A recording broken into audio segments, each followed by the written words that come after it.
కుటిలే చండి చరాచర సవిత్రి చాముండే గుణిని గుహారణి గుహ్యే గురురూపే త్వాం నమామి కామాక్షి. శివాయ గురవే నమః. శ్రీమాత్రే నమః. శ్రీ విష్ణురూపాయ నమః శివాయ. శ్రీ జగదంబికాయై నమః. శరన్నవరాత్రుల్లో అష్టమికి చాలా ప్రాధాన్యం ఇవ్వబడుతున్నది. మొత్తం 9 రోజులు చేయలేనటువంటి వారు అష్టమి నవమి అయినా అమ్మవారిని ఆరాధించాలి అని శాస్త్రం చెప్తున్నది. ఈ అష్టమికి ఒక ప్రత్యేకత ఉంది. ఎప్పుడైనా సరే అమ్మవారి ఆరాధనలో అష్టమి, నవమి, చతుర్దశి, అమావాస్య, పూర్ణిమ వీటిని పంచమహాపర్వములు అంటారు. అంటే అష్టమి మహాపర్వాల్లో ఒకటి. అందున సప్తమితో కూడిన అష్టమి ఆరాధనకు పనికిరాదు అంటారు. అంటే సూర్యోదయంతోనే అష్టమి ఉండాలి. అలా ఉన్న రోజు రాత్రి కూడా అష్టమి పర్వం కిందనే నిర్ణయింపబడుతుంది శాస్త్రం. పైగా ఈ అష్టమికి ఒక ప్రత్యేకత ఏంటంటే అశ్వినస్య శితాష్టమ్యాం అర్ధరాత్రేతు పార్వతి భద్రకాళీ సముత్పన్న పూర్వాషాఢ సమాయుత తత్ర అష్టమ్యాం భద్రకాళీ దక్షయజ్ఞ వినాశిని ప్రాదుర్భూత మహాఘోర యోగిని కోటిభిస్సహ.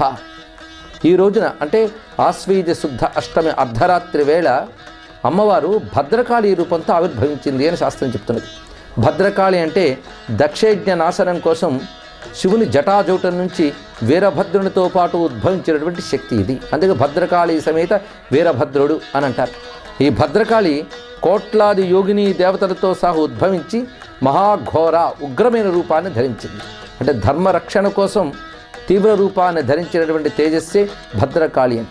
పైగా వీరభద్ర, భద్రకాళి ఈ 2 శబ్దముల్లో భద్ర శబ్దం ఉన్నది. అమ్మవారి నామాల్లో భద్రకాళి నామం చాలా ముఖ్యమైనది. అందుకే సప్తశతిలో కూడా అమ్మవారిని భద్రకాళి నమోస్తుతే అని ప్రత్యేకించి ఒక నామంగా పేర్కొన్నారు. అంటే భద్రతని ప్రసాదించేటువంటి కాళీ స్వరూపము.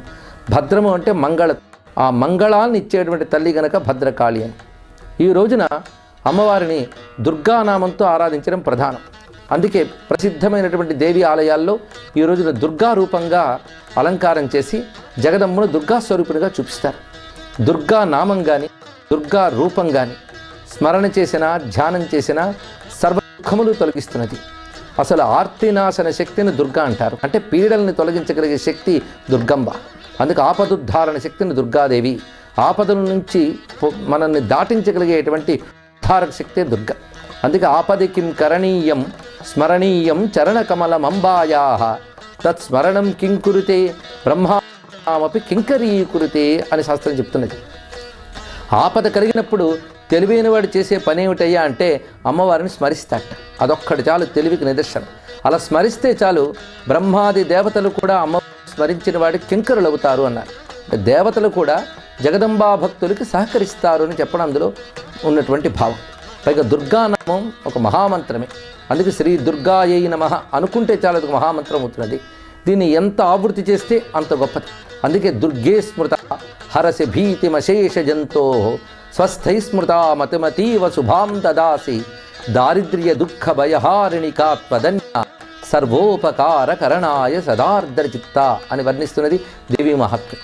దుర్గే స్మృత హరసి భీతిం అశేష జంతో. సర్వజీవులు కూడా దుర్గమ్మని స్మరిస్తే చాలు వారికున్న భయాలన్నీ తొలగిస్తుందిట. అంటే భయనాశన శక్తి అని చెప్పారు. అందుకే భయేభ్యస్త్రాహినో దేవి దుర్గేదేవి నమోస్తుతే అని. అయితే ఏ భయము లేకుండా దుఃఖంగా ఉన్నవారు దుర్గమ్మని స్మరించరా? భయం ఉన్న వాళ్ళే స్మరిస్తారా అంటే భయంలో ఉన్నటువంటి వాళ్ళు స్మరిస్తే భయం నుంచి బయటపడుతున్నారు. ఏ భయము లేని వాళ్ళు స్మరిస్తే వాళ్ళు ఉన్న స్థితి కంటే ఇంకా ఉన్నత స్థితిని పొందుతారని తర్వాత వాక్యం చెప్తున్నది. స్వస్థై స్మృతా మతిమతీవ శుభాం దదాసి.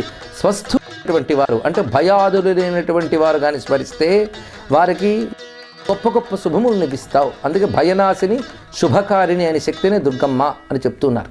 అయితే ఇందులో భావం ఏంటంటే భయము అంటే అజ్ఞానం వల్ల కలిగేటువంటి భావం. అంటే ఇది అవిద్యా స్వరూపం అని చెప్పబడుతుంది. అందుకు ముందు అజ్ఞానం తొలగాలి, అదే భయం తొలగడం అంటే. కొంతమంది శాస్త్రాల ద్వారా పరోక్ష జ్ఞానం పొందినటువంటి వారు ఈ భయాలను దాటుతారు. అలాంటి వారుగా అమ్మవారిని స్మరిస్తే ఆ జ్ఞానమునకు లక్ష్యమైనటువంటి మోక్షం ఇస్తున్నది, అది చెప్పడం ఇక్కడ. అందుకు వివేకవంతులు తలంచితే మోక్షం ఇస్తున్నది. కష్టాల నుంచి బయటపడాలని ఐహికంగా ఆలోచించే వారికి ఆ కష్టాలు తొలగించి సుఖాన్ని ఇస్తున్నది. అందుకు వారి వారి స్థాయిని అనుసరించి అమ్మ అనుగ్రహిస్తుంటుంది. అది ప్రత్యేకత దుర్గాదేవి యొక్క నామస్మరణలో ఉన్నటువంటిది. పైగా దుర్గమ్మ గురించి వేదాలలో ప్రధానమైన సూక్తములు ఉన్నాయి. దుర్గా శబ్దాన్ని దాటించే శక్తిగా కూడా చెప్తారు. అందుకే తాం దుర్గాం దుర్గమాం దేవీం సంసారార్ణవ తారిణిం నమామి భవభీతోహం అని శరణు వేయడం వేదమంత్రాల్లోనే కనబడుతున్నటువంటి విషయం. తాం దుర్గాం దుర్గమాం దేవీం, అమ్మా నువ్వు దుర్గమమైన తల్లివి, నువ్వు దుర్గవు అని. ఆ దుర్గమము దుర్గ ఈ రెండు శబ్దముల్లో చాలా విశేషమైన భావం అనేది. అందుకే లలితా సహస్రనామాల్లో దుర్లభ దుర్గమా దుర్గా దుఃఖహంత్రి సుఖప్రద దుష్టదూర దురాచారశమని దోషవర్జిత సర్వజ్ఞ సాంద్రకరుణ సమానాధిక వర్జిత ఈ నామములను దుర్గాతత్వాన్ని చెప్తుంటాయి. అందుకు దుర్లభ దుర్గమ దుర్గ. దుర్గా శబ్దానికి నిర్వచనం రెండు శబ్దాల్లో చెప్పారు అక్కడ వశిన్యాది వాగ్దేవతలు. దుర్లభ దుర్గమ. దుర్లభ అంటే అంత తేలిగ్గా దొరకదు అని చెప్పడం. అలభ అంటే అసలు దొరకదు. సులభ అంటే తేలిగ్గా దొరుకుతుంది. దుర్లభ అంటే కష్టపడితే కానీ దొరకనిది అని అర్థం. ఎందుకంటే ఎంతో సాధన తపస్సు విచారణ చేస్తే కానీ ఆ బ్రహ్మతత్వం దొరకదు, ఎంతో కష్టపడితే కానీ లభించదు. కనుక దుర్లభం అంటే పరబ్రహ్మస్వరూపం అని అర్థం. ఇక దుర్గమము మనస్సుతోని మాటతోని ఊహిద్దామన్నా చెప్దామన్నా కూడా అందరిది కనుక దుర్గమము. దుర్గమము అంటే అంత తేలికగా ప్రవేశించలేనిది అని అర్థం. పరతత్వం అంత తేలిగ్గా దొరికేది కాదు, అది దుర్గమమే. ఇలా ఉంటుందని ఎవరు వర్ణించలేరు. అందుకే అది యతో వాచో నివర్తంతే అప్రాప్య మనసా సహా అన్నారు. మనస్సు మాట కూడా దేన్ని చేరలేక వెనక్కి వస్తాయో అదే పరతత్వం అని. అందుకే దుర్గమము. అది పొందాలి అంటే అంత తేలిగ్గా దొరకదు, దానికి కఠినమైన సాధనలు కావాలి. అందుకు గొప్ప సాధనలకు మాత్రమే దొరికేది కనుక దుర్లభము. ఆ సాధనల ద్వారా దొరికే పరతత్వం ఇలా ఉంటుంది నిర్వచించలేము కనుక దుర్గమము. ఆ దుర్లభము దుర్గమమైన తత్వమే దుర్గా అని చెప్పబడుతున్నది. కనుకనే వేదార్థ ప్రకారంగా దుర్గా అంటేనే పరతత్వము అని అర్థము. అలాంటి తల్లిని ఉపాసిస్తే ఏం లభిస్తుందయ్యా అంటే దుఃఖహంత్రి సుఖప్రద. అక్కడే వెంటనే ఫలశ్రుతి కూడా చెప్తున్నారు. మాటకి నిర్వచనం చెప్పడం మొదటి రెండు పదాల్లో చూపిస్తూ ఉపాసన ఫలాన్ని తర్వాత రెండు పదాల్లో చూపిస్తున్నారు. అది దుఃఖహంత్రి సుఖప్రద. దుఃఖాన్ని పోగొడుతున్నది, సుఖాన్ని ఇస్తున్నది. అయితే అమ్మని ఆరాధించాలంటే ఉండవలసిన లక్షణం ఏంటంటే దుష్టత్వం లేని చిత్తం మాత్రమే అమ్మని సరిగ్గా ఆరాధించగలదు. అందుకే దుష్ట దూర, దుష్టులకు దూరమైనది. అంటే దుష్ట ప్రవృత్తి కలవారికి ఊహకు కూడా అమ్మ లభించదు. అందుకు దుష్ట దూర. అయితే మనం ఉన్నటువంటి కాలం సాధనలు చేద్దామన్నప్పటికీ కూడా దురాచారములతో కూడి ఉన్నది. మరి అటువంటిప్పుడు ఎలా సాధనలు చేస్తామంటే ఎలాంటి దురాచారంలో నువ్వు ఉన్నప్పటికీ కూడా అమ్మని స్మరిస్తే ఆ దురాచారాలు పోగొడుతున్నది. అందుకు దురాచార శమని అనే మాట అక్కడ ఉన్నది. అందుకే కలియుగంలో కలవు చండీ వినాయకో అన్న మాట అన్నారు. కలియుగంలో చండీదేవి ఆరాధన చాలా ముఖ్యమైనది అని చెప్పారు. ఎందుకంటే కలియుగం దురాచారమయం. ఈ దురాచారమైన యుగంలో అమ్మవారిని ఆరాధన చేస్తే ఈ దురాచార ప్రభావాన్నిటినీ పోగొడుతున్నది. అంత దురాచారాన్ని పోగొట్టగలగాలి అంటే ఆ తల్లిలో ఎంత గొప్ప శక్తి ఉండాలి. అందుకే దోషవర్జిత అని తర్వాత నామం. ఏ దోషము లేని తల్లి. అందుకే ఏ దోషాన్నైనా పోగొట్టగలదు. తాను పోగొట్టిన దోషం యొక్క ప్రభావం ఆమె మీద సోకదది. అందుకు దుష్టత్వం పోగొట్టడంలో గొప్ప తల్లి కనుకనే దుష్టదూర దురాచార శమని దోషవర్జిత.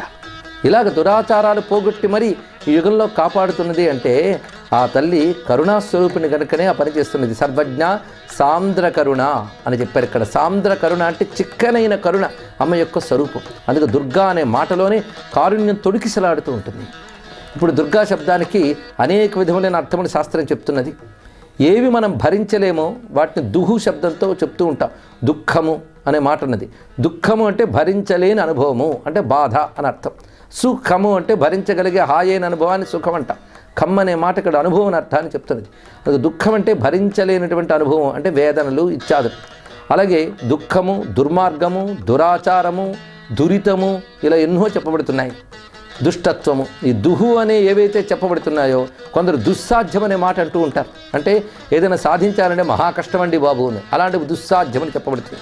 అమ్మవారిని ఆరాధన చేస్తే ఈ దుహు శబ్దంతో చెప్పబడుతున్న వాటన్నిటిని తొలగిస్తుంది కనుక దుర్గా అని అమ్మనామానికి అర్థం శాస్త్రం చెప్తున్నది. అందుకు ఆ దుర్గమాం దేవీం అని వేదంలో అమ్మవారిని దుర్గమమైనటువంటి శబ్దంతో చెప్పడం కూడా అంత తేలిగ్గా దొరకదు ఆ తల్లి. అంత తేలిగ్గా దొరకనటువంటి వాటన్నిటి తేలిగ్గా దొరికేలా చేస్తుంది ఆ తల్లి. అందుకే తాం దుర్గాం దుర్గమాం దేవీం దురాచార విఘాతిని నమామి భవభీతోహం సంసారార్ణవ తారిణీం అని శాస్త్రం చెప్తున్నది. ఈ సంసార సముద్రం నుంచి దాటించుతుందిట.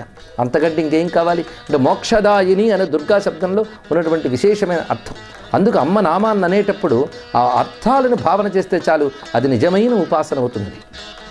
అందుకు సంసార సముద్రాన్ని నుంచి దాటిస్తుంది. ఈ మాట చాలా ముఖ్యం.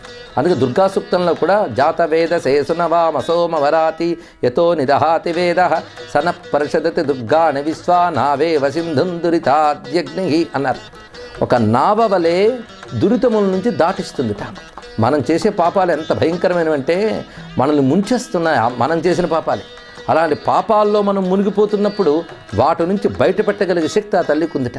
అందుకు దురితముల నుంచి దాటించే తల్లి దుర్గా అనే అర్థం వేదం చెప్తున్నది. ఎలా దాటిస్తున్నదంటే నావలా దాటిస్తుంది. ఆ నావలా అని చెప్పేటువంటి మాట చాలా విశేషమైనటువంటి మాట ఇది. ఎందుకంటే నదిలో కొట్టుకుపోతున్నప్పుడు మనకి నావ కనబడితే ధైర్యం ఉంటుంది.